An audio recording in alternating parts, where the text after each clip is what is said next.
Last time on Reckless Attack.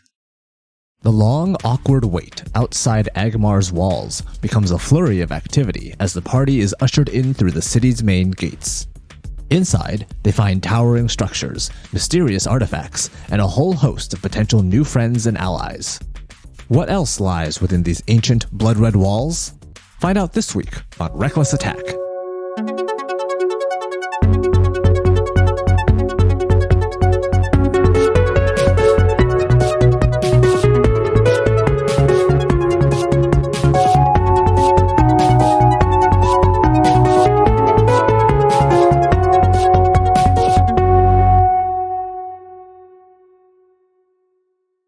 Hello, everyone. Welcome to Reckless Attack, a Dungeons & Dragons 5th edition podcast. My name is Nathan. I will be your dungeon master this evening, or whenever you happen to be listening to this podcast in your various time zones or head zones.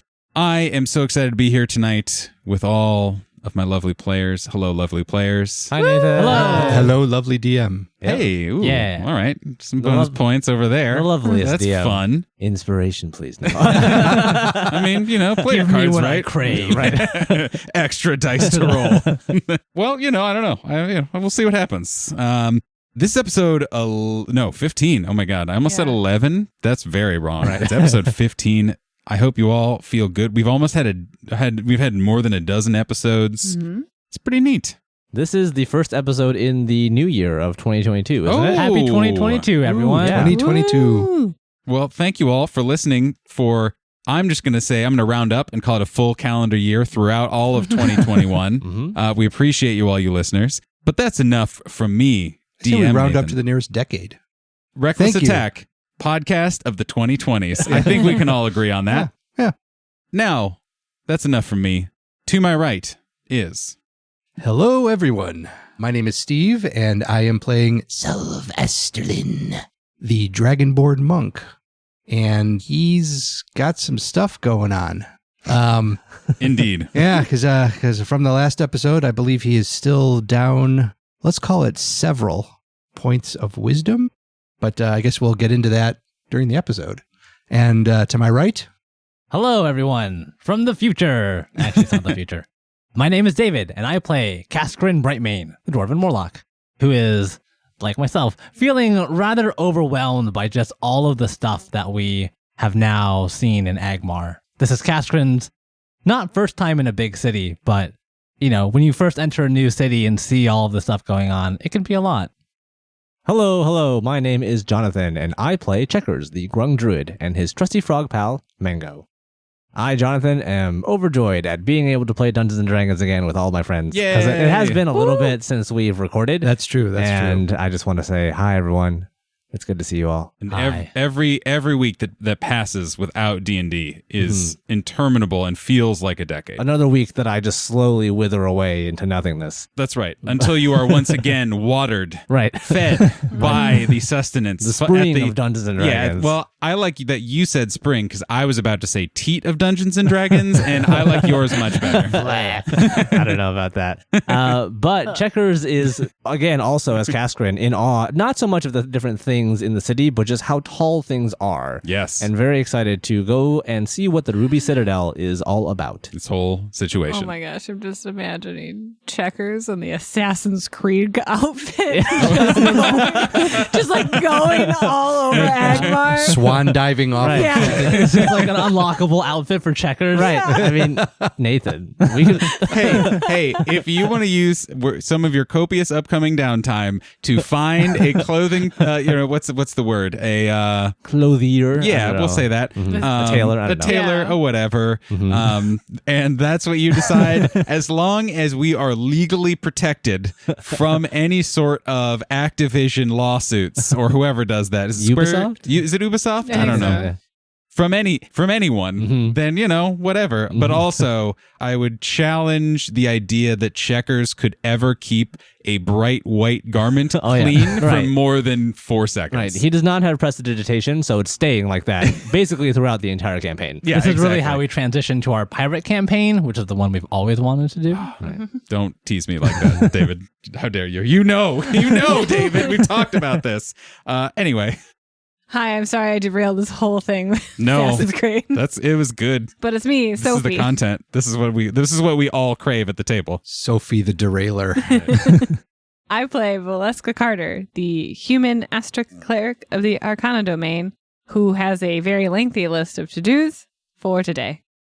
Good. Yes. I like how there you are said many that. To-dos errands. for today. Yes, exactly. Or the next couple days or whatever it ends up being. And why are all of these feelings of overwhelming, of splendor, of terror, of questions, of excitement for their to-do list? Why are all these things happening? Because we're in Agmar! We made it. We're in the Red City of Agmar, everyone. We have finally reached our destination. Huzzah! We can finally begin the podcast. Yeah, exactly. And again, like I don't know if we joked about it last time, but title cards have finally drifted. Yes. Reckless And the- attack. The show has the begun. theme song is kicked in. No, sleep till Agmar. We can't do it. No. It's too long. Yeah. We'll get No, sued. all right. This is the episode that's going to bring us down. No, Okay, isn't wait, it? Isn't I it a feel like parody? we need- It falls under parody, doesn't it? Those 4 words are fair use. Everything else That's after true. that. Yeah. I have no idea what's happening. And I need like a tally marker for like things that I just don't understand. Just cultural references that Steve knows, and Yeah. none of the rest of us that do. would be the wonderful song "No Sleep Till Brooklyn" from the Beastie Boys. Yeah. Nah. No, Really? Yeah. We can't. We're a Dungeons and All right. Dragons podcast. We can't. we're gonna pause. 4-minute pause. guys. We only just got to Agmar. We have so many things. We can't go into a Beastie Boys discography review. It can't happen. Join us on our Patreon for Steve's Beastie Boys discography Okay. review. Well, all right. We'll talk about that after the episode. So we are here. We're at the Red City of Agmar after many weeks of travel, both in game and in real life. A lot of time of adventuring, of heroism, of character, of frog antics, of what have you. This is the city where you guys are stationed, where you will be presumably carrying out whatever the next stage of your adventuring life is going to be. You have just kind of been, we'll say, sorted through the big main gates of this huge city, which was the seat of power for the Pentarchy in a lot of ways for a good long while, but now is just kind of occupied by free folk who are just trying to do their best in this we won't call it a post-apocalypse, but this strange and dangerous world that you all find yourselves in. You were let through. You met a couple of interesting characters, as you might recall. For example, a certain Jack Brill, the hedgehog guard. You met a couple members actually, in a way, of the Lasting Legion, a kind of mysterious and terrifying undead fighting force by the Pentarchy, who seem to be kind of chill at this point, which is nice. You also met a strange dragonborn who was the 4th member of the Verdant Wave. You have seen giant statues dedicated to the Pentarchy. Not that giant, pretty big. We'll call it big statues dedicated to the Pentarchy, because what is actually much bigger is the huge church that you see, the church dedicated to the 12 gods here in Rixia. You see the Ruby Citadel. You also see a giant skull of a dragon just sitting out in front of everyone. And you are being led through all of this by this strange, seemingly undead warrior named the Fortunate, a member of, at least a former member of the Lasting Legion of the Pentarchy. We zoom in on our collective adventurers. You have seen all of these strange sights. You are still walking through the city. You are seeing all of this. You're experiencing all of this. Some of this maybe you heard about. A lot of it probably you didn't, or at least if you heard about it, it was in a smaller scale or a more normal scale or any number of things like that. So how's everyone feeling? And also, in case anyone is jumping on here, could you give a brief kind of physical description of your character, who they are, what they look like, all that good stuff? So Cascarin is a relatively middle-aged dwarf. He's pretty short, got a bald head and a long white beard. He has his heavy armor, his weapon, but most notably, his arms and his legs are made of stone due to a rather historic event in his past, the city of Lotros. As Cascarin's walking through this, he's taking in all of these sights and almost absent-mindedly asks, "Have you guys seen anything like this?" it's so much bigger than I thought it would be. Checkers is currently jumping across the rooftops of the marketplace along with Mango and Junior. So let me just quickly describe what Checkers looks like, in that he is a small-sized blue frog in a leather cloak, a kilt, and a black tricorn hat. And he is currently riding atop his medium-sized frog companion, Mango, who is a big, chunky green tree frog. You heard it here, folks. chunkster. And he's jumping across the rooftops of the marketplace. And as he hears this question, he would say to Cascarin, I don't know, Cass, but this place is huge. Look at all that stuff over there. Did you see the skull? Oh, and the towers, too. Look at that. I mean, you can't not see the skull, Checkers. It's enormous. And he looks at it, and it towers over the middle of the city, Absolutely. basically, this giant dragon skull. And it's like, we never had anything like this in Lotros. And you can also just hear the excitement in Checkers' voice. And basically, the only thing that's even keeping him from just leaping towards the dragon skull immediately is just the fact that they have to get checked in and he has to be processed along with the rest of you, or he won't know where to go. Just gets lost immediately. Yeah, I mean, that depends on how... It's a very thin tether keeping right. him Yeah, here. exactly.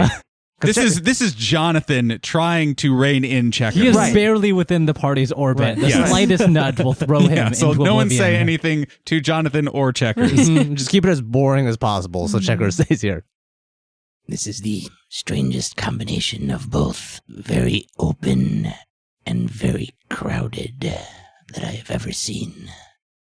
Selv will kind of continue to look around and look up, because I'm imagining it's all open sky. You know, the buildings are all 1 or 2 stories around here. So it also, like on the ground level, it feels very compressed, but there's all that open space kind of above. Selv has never been around this many people at one time. So he's kind of like looking around. You'll see that most of the time he keeps his gaze up towards where things are more open. And what does Selv look like, Steve? Yes. So it is easy for him to keep his gaze upward and look at things up high because he is pretty tall himself. Selv is a silver dragonborn. He stands about 6'5" or so, but he's kind of a slim build.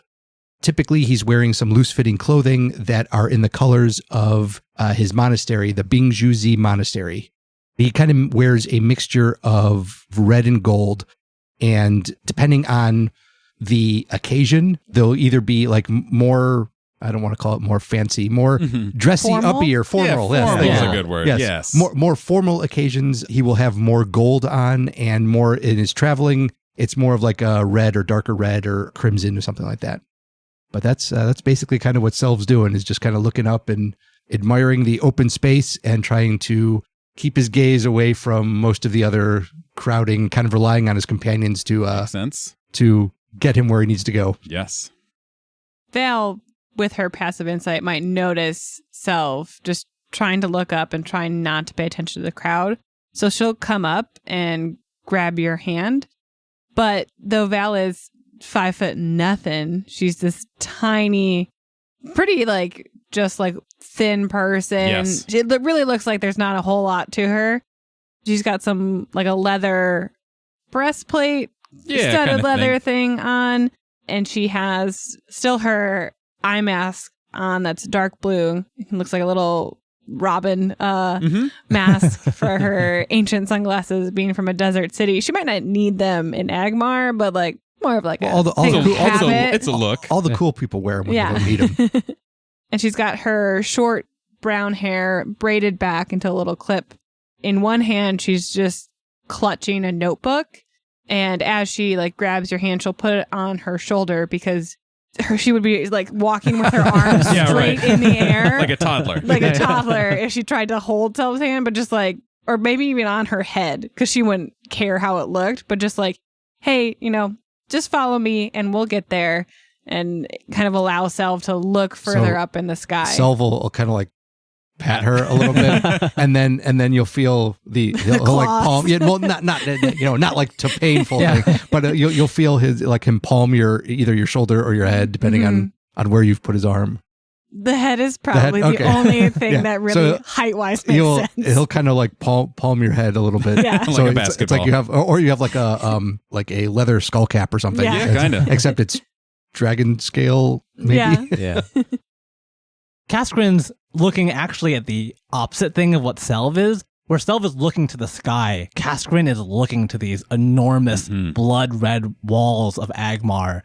To Cascarin, it feels like it's a perfect enclosure around the city, as if the only way to attack it would be from straight up from the sky.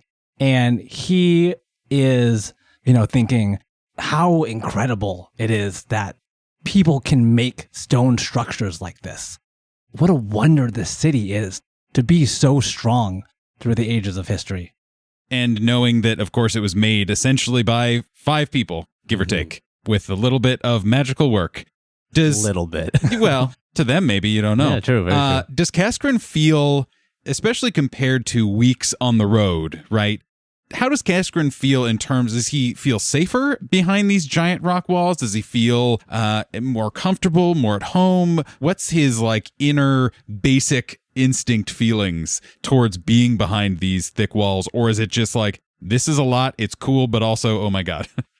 I think he has actually started to relax for the first time in a couple of weeks. Being on the roads while they are magically protected look to be open to the forest. Yeah. Whereas finally being inside the city, being surrounded by all of these people, being around his friends and next to these walls is, reassuring to him. So it feels like he's finally getting to chill out a bit. Yeah, totally. Makes sense.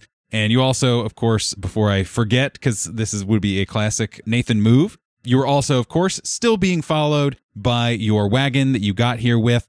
The wagon is, of course, being driven by your potion smith, Etris, who is also just gawking at all the things actually slack-jawed, but with kind of a delight in his eyes, and sleeping next to him, still seemingly ignoring the whole crowd, is tiny baby Hody, your precious nubbed donkey baby, who is, again, just somehow ignoring all of the sounds, all of the commotion, just asleep. There's multiple, yes.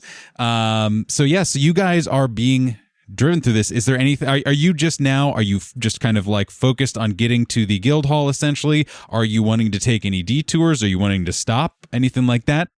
What time of day is it? So you were in line for several hours, so it's getting close-ish to midday.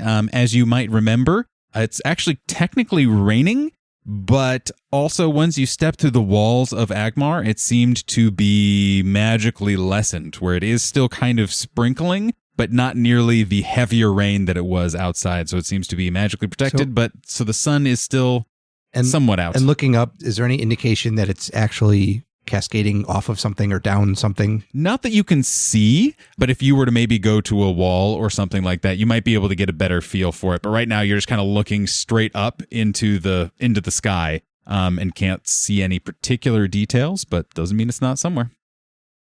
Val is pretty focused on getting to the guild hall. She has her to-do list, wants to get settled.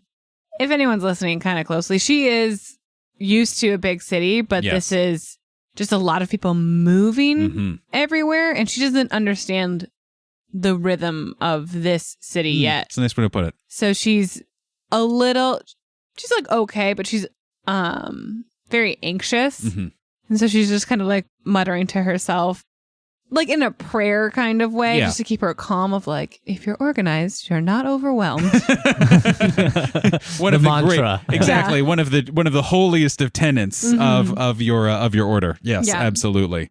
That's probably more something her mom just told her. Well, could be both. Who's to say? Excellent. So at the very least, yes. I was actually just going to ask, as we're walking through, following the Fortunate, what is the vibe of the people of the city? What is it all a mix of different races? Are they wearing... He's mostly checking if any of them are wearing the kind of clothing that we found on the tiefling from earlier. Yeah, absolutely. Thank you for stopping to ask. So as you are making your way through all of this kind of market square intensity, because again, this is essentially just imagine an even busier section of an airport that is designed specifically to sell you things. And that is where you are, except it was magically, architecturally city planned for this. Perfect. And that is the vibe of what you're going through. But accordingly, there are a lot of people. You certainly see a lot of people that you maybe recognize from being on the road together. Maybe even some others who seem like they were on the road, but you don't recognize because it was a fucking big-ass caravan. Mm-hmm. But there is a surprising diversity of people. As you are keeping an eye out, you see a wide mix of races. You see a wide mix, actually, of fashions. And you see just basically people from what seem to be a wide variety of walks of life. If you'd like to, you could roll me a perception check since you are specifically looking for something, like an outfit you recognize specifically of the people you rescued. 21. Nice. So you're keeping an eye out. You find nothing. No, there is no city. I wake up. You recognize this. Well, that really messes up my plans for the next several episodes. No, so you're keeping an eye out. You're taking in a lot of stuff and trying to parse through all of it. And you don't catch anything of that particular style of clothing or anything, at least that kind of pops and reminds you of what you saw those people wear. But what you do see is and none of the rest of you, and you're all kind of doing your own things Yeah. and spread out and paying attention to other things, being palmed like a basketball by a dragon claw, whatever. You see a small kid who is giving you a pretty sly, but to your trained town guard eye, devious look, if that makes sense, that you might recognize as someone who has an eye on the potentially unattended pockets of newly arrived or fresh shoppers to Agmar. And you see this small child, it appears to be a small dwarf child, who is kind of starting to meander over towards you guys and is seemingly beelining a little bit to the back of the wagon. If I see him, I'm actually going to let him know that I've seen him. I'm going to make direct eye contact with him and give him that best, like 2 parts City Watch, 1 part like fatherly. Yep. Are you making good choices today? And I'm actually going to try to intimidate him. I was going to say, take it with advantage, please, because this is extremely in character and extremely within your particular purview Right. of expertise. This well-practiced look. Exactly. Time to be asking yourself, lad. Are your hands faster than me axe? Oh, no. It's still going to be a 14. Oh, okay. Yeah, not terrible, but not like 21 great. No, exactly. None of us saw double digits on the die, Yeah, so we yeah. were a little sad. But No, we were all very worried. I thought I saw something very sad and low. So that is still more than enough, especially because this child, you can tell again. So this kid is very nonchalant. He's actually pretty decent at it, but you just caught him, no problem. But is sidling up to the back of the wagon and is so caught off guard by you noticing that they were coming up there, freezes in their tracks and makes direct eye contact with you back, startled. What do you do? So I'm imagining that as Cascarin is looking at this child, we're actually just moving forward through the crowd. And it's like as the last parts of the crowd form up behind us in the gap that we're making, this kid is still standing there and just like, Cool. you know, in that last moment, eye contact gets lost in the crowd behind us. Ooh, okay. So you are committed to just staring him down, letting him know I saw you. Yeah. I'm not going to try to approach him, but I'm just making sure like he knows that I know like it would not be wise to do what you're doing. And you'll be very disappointed I will if he be moves forward. very, very disappointed in him. Okay. He'll get a stern talking to. The only thing that's in there that you'll get is broccoli. So you guys continue moving through this marketplace. Again, it is not just markets and stalls and that sort of thing. You could basically find almost any provision you could want would be advertised somewhere here, either directly, indirectly, someone close to you shouting, "We have this thing, come buy this thing." And yes. Is in my notes from last time that there was a kebab shop. Did I 100% just make that up? I think. Sorry, listeners. It's on Val's to-do list to go to a kebab shop, and I thought we mentioned kebabs. First of all, I think we joked about it, that this was the place where there would be a kebab thing, but absolutely. We don't have to go now. It's unquestionably, there is at least... No, there are multiple active rivalries between kebab shops just in this part of town. It is about lunchtime, I will say. That's true. I'm just changing this to-do item from kebab shop to kebab shop tour. Yes, a sampling, a crawl, if you will. Mm-hmm. So you guys keep making your way through, and you get to a T intersection, and in front of you is a grand church, and you can see all over it, very prominently, are various symbols of the 12 gods of Rixia.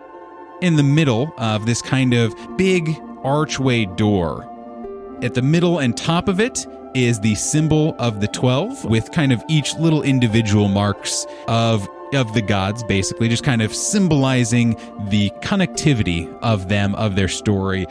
Ascending down from that also, on all sides of it are the other symbols of each of these gods. But you can see in someone who would be trained in religion and seen this sort of thing, Valeska, you see surprisingly at the top a couple of gods that you would not expect to be there. Towards the top of this big arch, in addition to that symbol of the 12, you see the symbol of order prominently displayed, and you also see the symbol of grave prominently displayed. You said grave? Yes, so there is a god of the grave, one of the twin gods, in fact. The god of the grave and the god of death are sibling gods who are twin-headed. And you see the cascade of other gods in front of you. You also, to the right, you see another couple of large buildings you would know from your map, that you can see what is something labeled Agmar Transitional Housing. You don't really know much about what that is yet, but you see several wagons and people lining up over in that direction. You also see something on your map called the Agmar Medical Center, also towards the right. And way at the end, you see a body of water. At least you know where the body of water would be. And of course, the Ruby Citadel.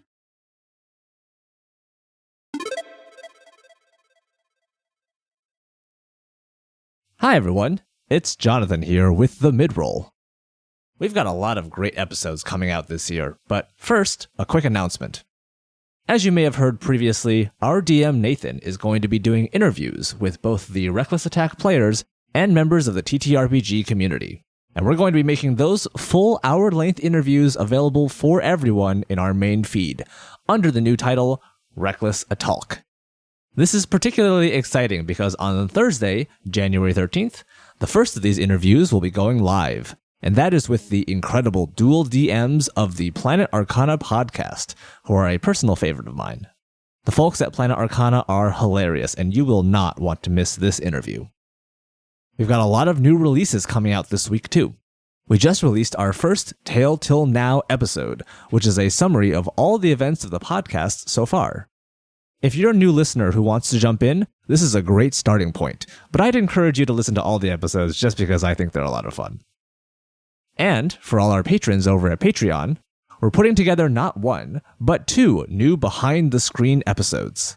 The first is a cast reaction of our first arc. We have a ton of fun talking about our favorite moments so far, who the best NPCs are, and much more. We're going to be doing these a lot more regularly too, so come hang out with us on Patreon. The second behind the screen gets into the nitty-gritty details of our first level up, where we show off the house rules and homebrews that we're using for our characters. Nathan, for some reason, decided that we're rolling for HP in this campaign, and no spoilers, but it was, interesting. Whew, that was a lot. For those of you who are still here, a quick summary. First, Reckless Attack. Our full hour-length interviews are now available for everyone, and our first one with the TTRPG community will be with the DMs of the Planet Arcana podcast. We just released our Tale Till Now episode, a perfect recap for new listeners. And finally, take a peek behind the screen on Patreon, where we do our cast reactions and other fun content. Thanks again for tuning in, everyone. I'll see you all next time.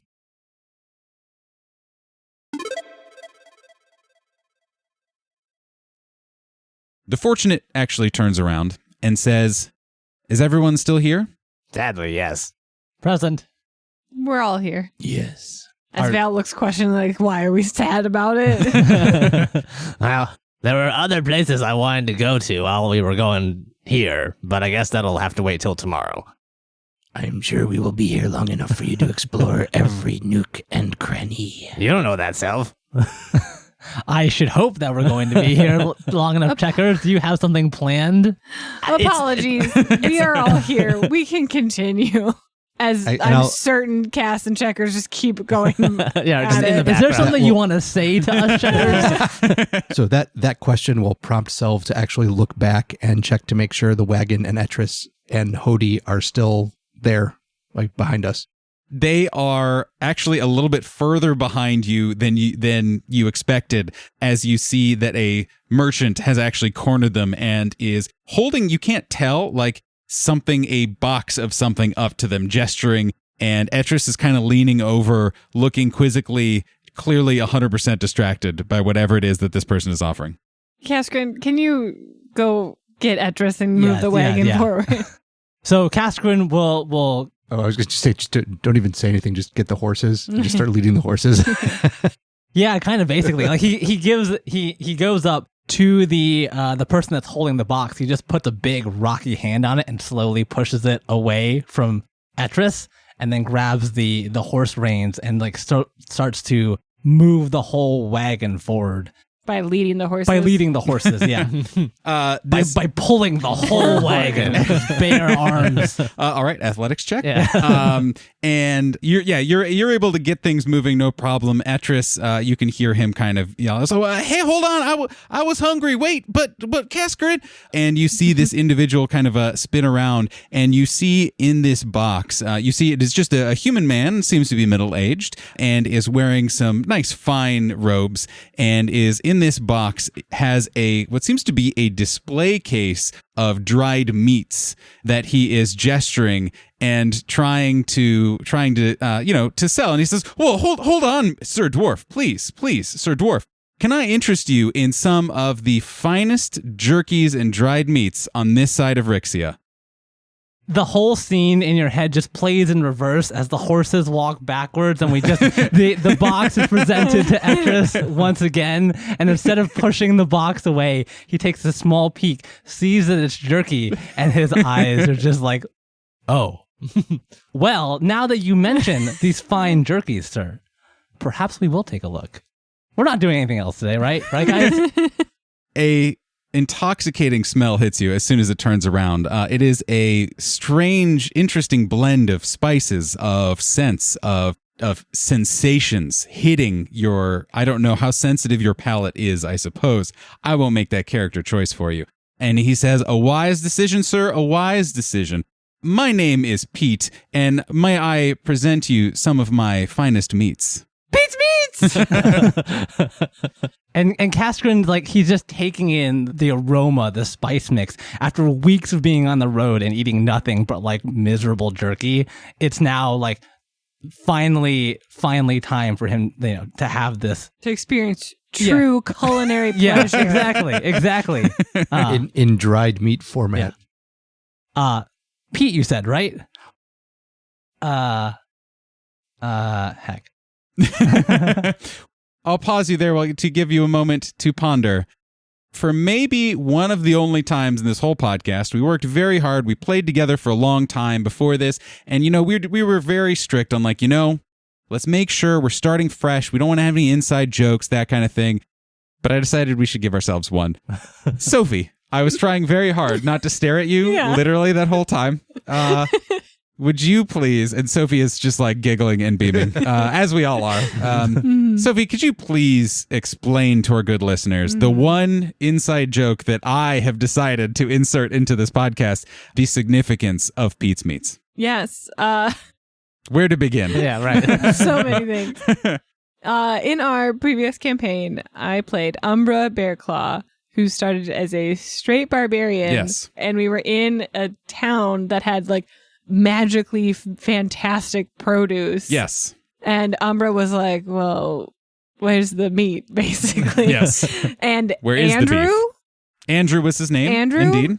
Was like, well, let me tell you about my brother, Pete, and his jerky. And his meats. Pete's meats. And Umbra fell in love. She had 2 loves in that campaign. One of them was Pete's meats. Yes. And she loved it so much, she decided to invest, I think, literally all of her gold. I think literally every piece of gold that Sophie's character all got. of the gold. All the gold that did not go to buying jerky. Right. That's true. Well, she put enough of her gold into franchising Pete's Meats that she got jerky for life. Exactly. As like the As a part mascot owner, essentially. Also, she became That's the true. face of Pete's Meats. Yes, by doing your do goods out in the world and just casually mentioning that you are fueled by the meat of Pete. Yes. After a hard day of slaying dragons, Yeah, I like exactly. to relax with Pete's Meats. Yes. So that is all to say, I, Nathan, am going to preemptively apologize for absolutely sidetracking what I assume to be the rest of our campaign, as we all pay way too much attention to Pete's Meats, but I wanted it. Yes. So we are playing to make ourselves happy first, and you all second, I'm sorry to say. Pete, good sir, do you have a variety pack? I am glad you asked, sir. And again, this kind of Variety pack, write that down. and I'm going to say that this individual is essentially wearing whatever the fantasy Rixia equivalent of a seersucker suit is, and he says, "Oh, allow me, sir." And from a pouch from a pack he has, he pulls out a collection of individually bagged pieces of meat that are in almost like little Ziploc bags with hooks through them that are strewn across a wooden pole. So it's clearly displayed and all labeled as a different variety of meats, seasonings, and combinations therein. And he says, "Oh, good sir, I see you are a man of taste. Can I interest you in our spicy variety pack?" Ooh, yes. But also, do you have any that are unspiced and perhaps frog safe? Sir, first of all, Pete's Meats prides ourselves on ensuring that all of our delicious meaty treats are frog safe. We go out of our way. It is a hallmark of our business. But also, of course, sir, and he starts just like pulling out what seems to be a physically impossible amount of different jerkies pouches from the bag that he is carrying, and is more than happy to sell you as much as your dwarven heart desires. And also, I don't know if anyone else knows what is going on. Just to check in with the rest of the group, you just see Cascarin has now entered into some sort of bargaining. He walked over and is now stuck there. Yeah. You sent him to go get Etris, and now he and Etris are just correct. Yeah. And now also stuck. Etris is now pointing at whatever it is that this individual is showing both of them that is immediately enraptured both of them. Maybe they might be ensorcelled by some sort of foul magic. You don't know. Val will ask the fortunate, who is this salesman? Well, I don't eat, so I don't really know. I also don't really live in the city, so I don't really know. But if he's here, I'm sure he's harmless. Okay.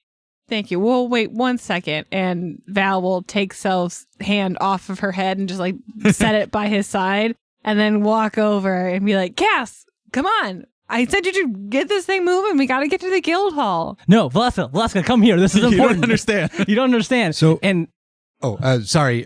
Selv is as Val moves over there, Selv is going to turn to the fortunate and say, This reminds me of the story of the man and the cave bear. There were 3 men. One went up into the cave and didn't come back. The second man went up into the cave. There was some screaming, and he did not come back. And the third thought, neither one of them came back. I'm gonna go find out why. The fortunate continues staring at you. Low wisdom Selv is like, That's kind of what I was going for. Might I remind the listeners, Selv is is literally drained of his wisdom right now. Yes. And by I believe he is 5 points down. I think he's 5 points down. Yeah. I don't know about the rest of you, but I kind of like Self like this. Can we keep him? let's keep unwise Self. The Fortunate just stares at you and then turns back to the group, who are now, I assume, haggling over how much meat you can buy with the 10 gold pieces of entrance gold that you just got. It was 15 gold. Oh, I apologize. Per 15 person. gold. Per Yes. person. We can buy a lot.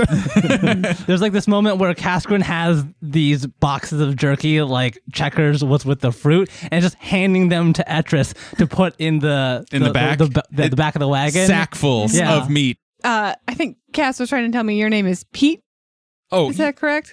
good to meet you. He shoves a hand out. It is one of the finest handshakes that you have ever had the pleasure of shaking.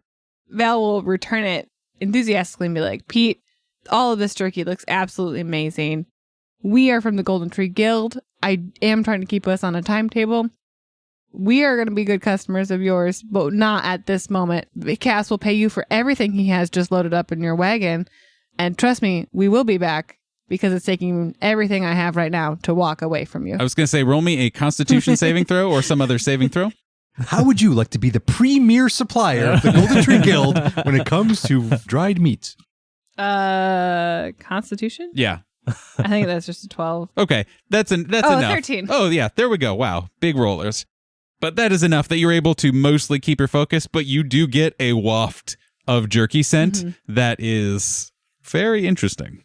Oh, Val is 100% going to spend an absurd amount of money with Pete.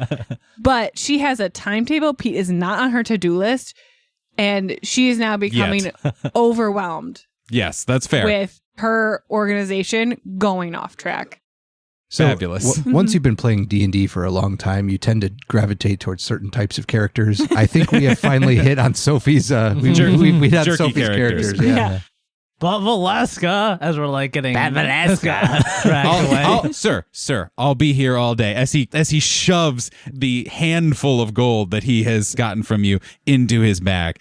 Sir, I am here every day. We have the finest source meats, all hand cured here in the city of Agmar. Please, you do me great honor buying so much of my fine wares. Why don't you take it back? Give them a try, and then you'll know what you want more of, what you want to try. We will take good care of you, sir. God, just He did speaking my purchase language. one of every flavor, correct? Well, What do you of the mean ones that I one? have on me, I only usually carry about 15 to 23 different flavors of jerky. Do you have a brochure? I am glad you asked. I've already taken the liberty of slipping a handful into each of the bags that your fine traveling companions here have already purchased. I appreciate you, Pete. Cass, I am so sorry, but we are going to keep going. You can come back to Pete later today. And then the wagon starts just moving Rumbling forward on. again. Yeah. And Val will shake Pete's hand again as she starts leaving. And you can see as you guys pull away, if you guys aren't looking back, you see in the camera background, Pete licks his thumb and starts counting the gold he's taken as if he's counting paper money. And it's just like nodding to himself. He's like, yeah. Stuff sells itself. So the Fortunate continues leading you guys on and says, and he just kind of turns, but is now kind of talking to you seemingly now that the crowd is a little bit lessened. And they turn around and they say, anyway, you're new here. I know a little bit about the city. Do you have questions or anything? Can you tell me about that cool skull in the middle of the town? Yes, please. The dragon skull, right? Yeah, it's a dragon. I actually don't know a lot about it. It has a name, or at least what the Pentarchy said that it was. As far as I know, it's just kind of been here for a long... Obviously, there hasn't been dragons in a while. Is there a dragon under it? I don't know that question, or that answer. You'd have to ask... Probably someone in one of the museum district would have a better answer for you. We'll find out later then, won't we? It is on my to-do list to get a museum pass, yes. Oh, nice. Val would spend the rest of the walk politely peppering the Fortunate with questions about themselves and the lasting lesion. Absolutely. What would you like to know?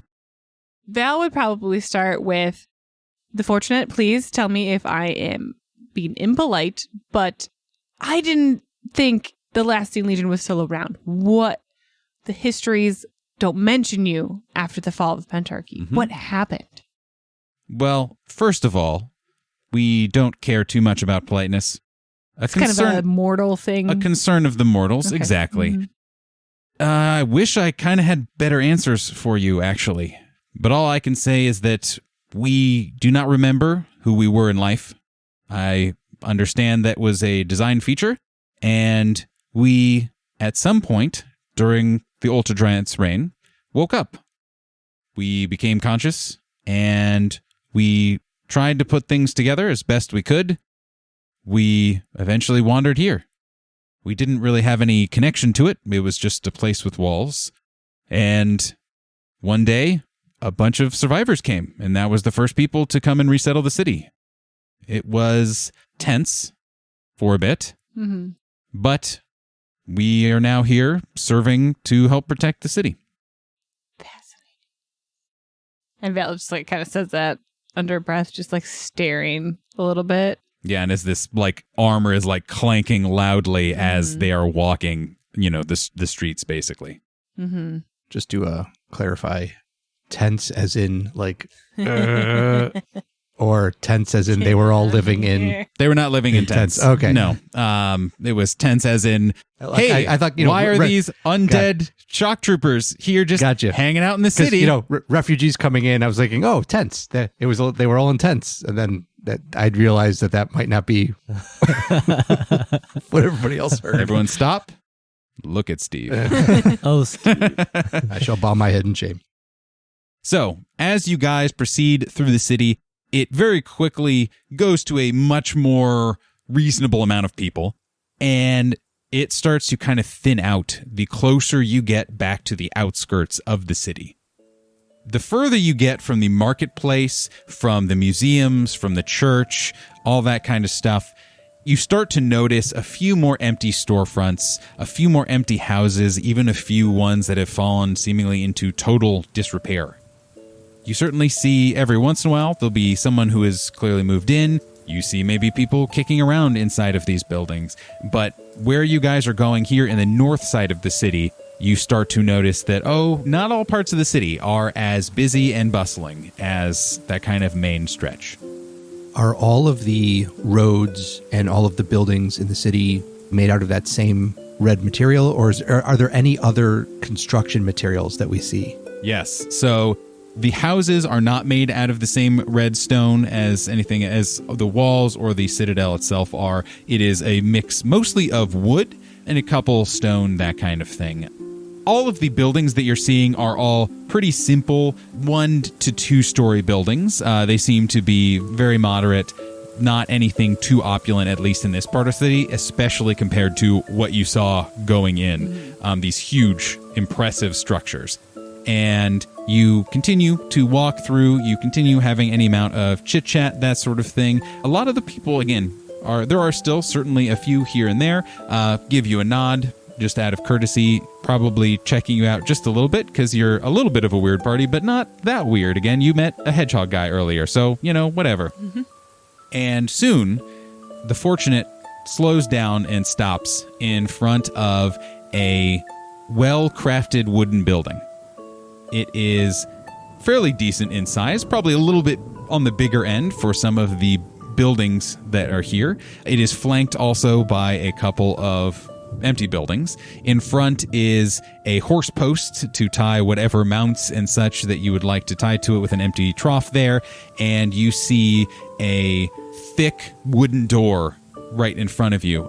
Hanging over that, there is kind of a post, like a wooden pole hanging out, and it hangs down and shows a sign that displays the Golden Tree Guild symbol carved out of wood with a gold inlay on all of the parts.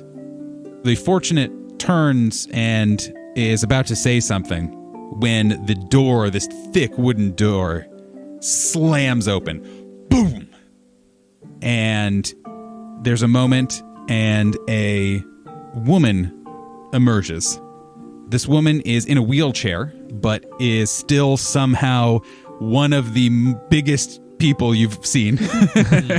She pushes out in this wheelchair, and it is just a wooden, well-made wheelchair, and you hear an argument seemingly going on as she is yelling back behind her, "Yeah, just put it away." And then she looks at you, her eyes take everything in, and there's just kind of a pause, and then she looks up at the wagon and then looks back at whoever's kind of closest near the doorway and says, "Who is that?"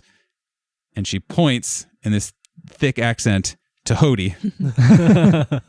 And her eyes alight. And this woman is a tiefling. She has these spirally, almost like gazelle horns that, kind of spiral straight up. She's not a tall person, but she is a very fit looking person. Yeah, exactly. She has this bright orange skin and this, I won't say matching plaid dress on, but a plaid dress on that doesn't not work technically with her very specific skin color. And the other thing that you really notice about this individual is cascading out from her heart or from the middle of her chest, you see strange red lines, almost like veins going out and almost like lightning from out of her, radiating out from her heart area. So this very intense looking person is now just staring gleefully up at the tiny baby and says, "Who is that?" That is Hody. The best donkey ever. And also, we are the new members of the Golden Tree Adventuring That's not important, Cass. Let me tell you about Hody. And she spins towards you guys, and she's like, "Of course, I know who you are. Of course. My name is Burga. So good to meet you." It is Burga, Burga. And she says, "I am your office administrator. I'm a retired adventurer. I'm here to help. It is so good to meet you. I've read all about you. I've been waiting for you for weeks. I just didn't know about her." And she looks back at Hody and stares for a moment and then goes back to you guys. And then please, I think I know who you all are. You're very distinct from each other, but please, who are you? Tell me about yourselves, or come in. Thank you. And is just like trying to organize all of these things while excitedly welcoming you guys in.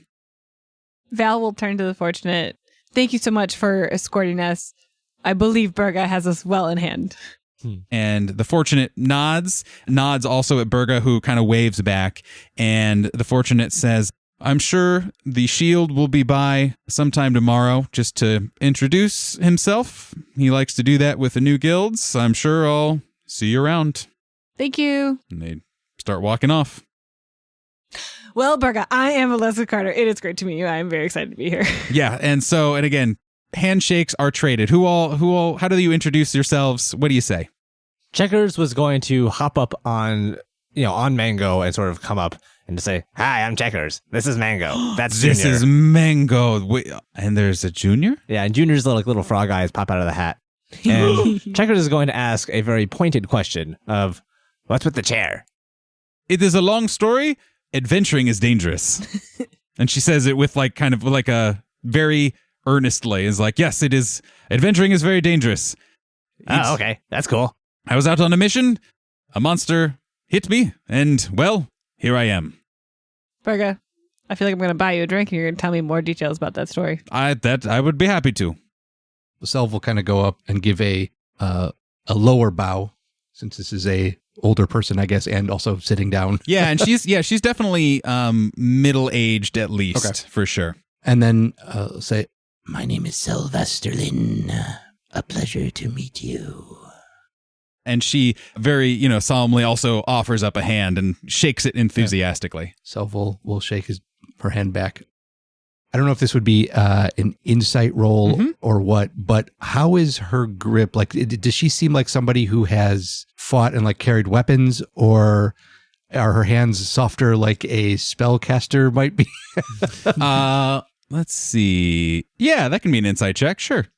Okay. Insight. Roll to see how soft. Yeah, for hand. Yeah, perceive. Yeah. I guess. Yeah. So unfortunately, that is based off of wisdom.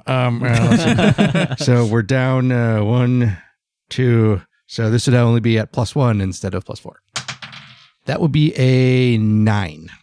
It's kind of one of those things where her hands are so beefy that it might be hard to say. Okay. Cascarin reaches out his hand and shakes Burga's and says, "You have no idea how long we have waited to get here. Weeks. I'm so excited." Burga beams at you and she says, "Oh, yeah, the guild hall has been so empty for so long. It's been so exciting to hear that you all were coming. I've read all of your files. I've been so excited to meet you all and to welcome you here to Agmar and to get the good work of the Golden Tree started once again." Let's get to it. Let's do it. Mm-hmm. So she gestures you in and takes a little bit. I assume maybe you are grabbing stuff. Val will go and like pick up Hody is to not wake her and then just be like, "Burga, can she sit on your lap?" Yeah. And then Val will put Hody on Burga's lap and just be like, "I know it's going to be a lot of hustle and bustle and want to make sure Hody feels comfortable."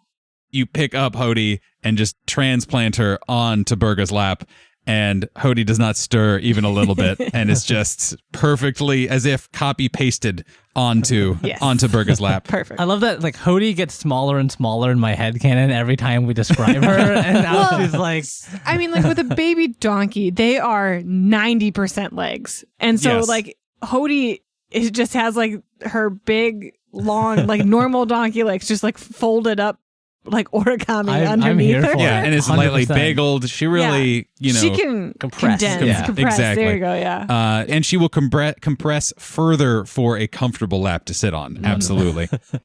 So you guys all come in, and in front of you, the first thing that you see is a grand reception area and a big, almost like administrative office desk, seemingly right there with a couple of chairs for people who are coming in to talk to you, presumably. And I don't know, you probably even got a little bit of an idea of what all was in here. And Burga says, please, we will give you a full tour. Don't worry. All the rooms are on the second floor. Please just put as much stuff as you can over there. And Mr. Potionsmith, there is a shed out back. I've been very carefully instructed to tell you none of your materials are to go inside. In fact, you can go around the back. That would be preferable. And Etrus is like, "Right call, ma'am. Right call." And he starts unloading his stuff. And she says, "Yes, please settle in. Oh, hold on. First, before we do, I would really like to show you the best part of the guild here. Please come in, Blemon." And she kind of takes you down a hallway, and she, is rolling along, and up in the distance, you hear kind of a weird rustling of something up on the second floor, like a clatter of something. Burga doesn't seem at all perturbed by the sound, but you guys all hear it, and she is eagerly wheeling her way down this hallway, and she says, "One of my favorite rooms is the Golden Trees map room. It's just so exciting. See for yourself." And she pushes open the door, and you all see a large, beautifully decorated room. Unlike kind of the sparseness of a lot of the other things that you have already looked at, the walls are covered with tomes of books, of documents, of maps. There's quite a few empty spaces, definitely, but it has a pretty large collection of different books and maps and pieces of canvas and that sort of thing all over it. You see in the middle of the room is a pool table-sized piece of furniture that you can see spread out on it is what seems to be a bigger version of your own map that you had received of the area, and it has a bunch of writing on it that you can't quite make out. Beyond it, you see a massive desk still covered with lots of documents, and in the middle of the room, floating above everything, are two motes of light that are circling around each other that look almost like miniature versions of the twin sons of Rixia. You guys all kind of look down, and in front of you, right as you enter into this room, you see the insignia of the Golden Tree Adventuring Guild there on the ground in front of you, beautifully decorated, perfectly carved, gold inlays. And you all look around, knowing that you are at your headquarters, you have leveled up, and we'll see you next week. Yeah! Nice. Thanks, Nathan. Yeah. Great Adventure.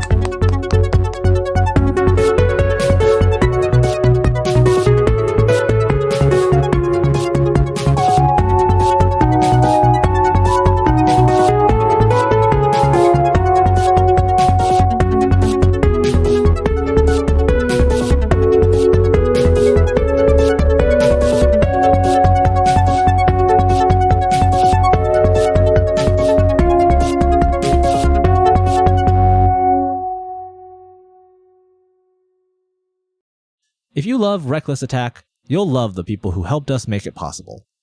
Our logo artist, Maggie Pearson, character artist, Borg Cinnabon, and website designer, Donnie Chung, put together all the visuals you see for our podcast. We have some fantastic music, too. Our opening and closing theme was written by Chicago-based composer Megan Carnes.